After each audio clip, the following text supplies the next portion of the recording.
अस्सलाम वालेकुम। मैं हूँ doctor Mohammad Qasim Taimuri homeopathic clinic Haripur Pakistan से आपसे मुखातिब हूँ।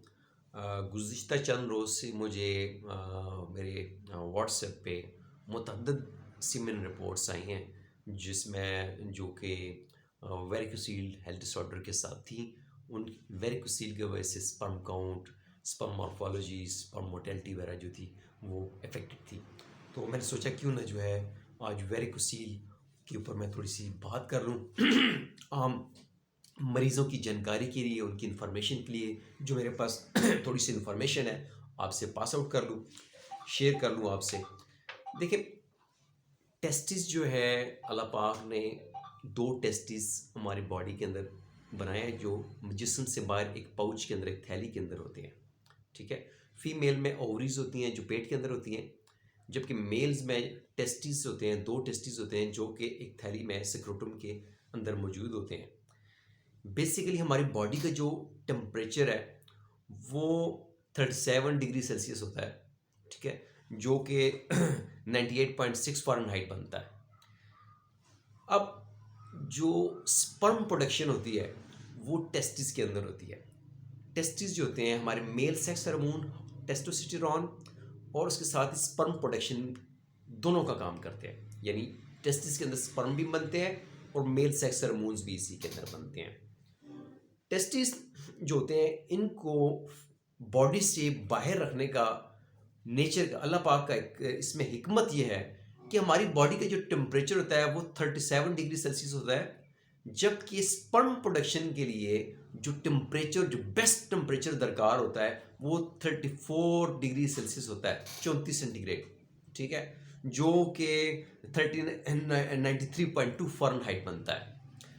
यानी स्पर्म प्रोडक्शन के लिए जो हेल्दी इन्वायरमेंट है टेस्टिस के अंदर, वो 34 डिग्री सेल्सियस जो है वो हेल्दी इन्वायरमेंट है, जिसके अंदर टेस्टिस जो है हेल्दी स्पर्म प्रोड्यूस करते हैं। अगर ये टेम्परेचर 34 डिग्री से ये ऊपर जाए, ठीक है, बॉडी टेम्परेचर तक चला जाए, तो स्पर्म प्रोडक्शन इफेक्ट होती है। स्पर्म की क्वालिटी, स्पर्म्स की क्वालिटी, स्पर्म्स की क्वांटिटी, ठीक है, sperm count, sperm volume, even के टेस्टिस का साइज भी इफेक्ट होता है।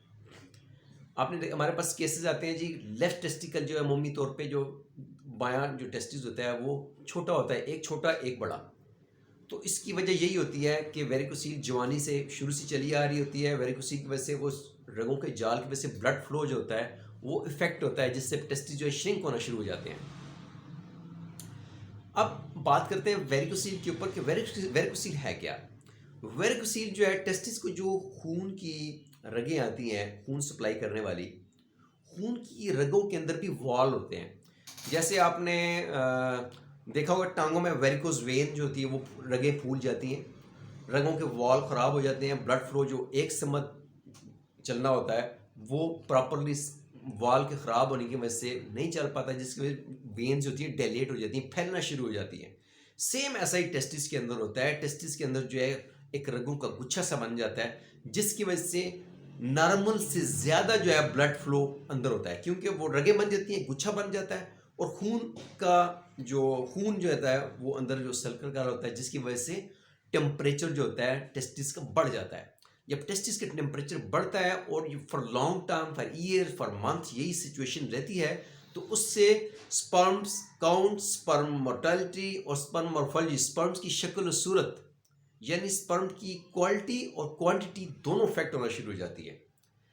तो जब केस आता है, स्पर्म सीमेन रिपोर्ट आती है, उसके हम अल्ट्रासाउंड करवाते हैं तो पता चलता है जी लेफ्ट साइड वेरिकोसील है। ठीक है। अब वेरिकोसील जो है इसकी ट्रीटमेंट की जब बात आती है तो एक है सर्जरी और एक है मतलब एक सर्जरी के बगैर दवा से ट्रीटमेंट। सर्जरी से भी ट्रीटमेंट होती है, ठीक है, लेकिन हमारे पास ऐसे केसेस भी हैं जिन्होंने सर्जरी करवाई हुई थी है, लेकिन वो फिर भी उनका मसला रहता है। तो सर्जरी करवाने के बाद भी बाज़ दफ़ा इसमें सर्जरी के भी एरर्स आते हैं, बाज़ की कमियाब हो जाती है, बाज़ का इशू रहता है।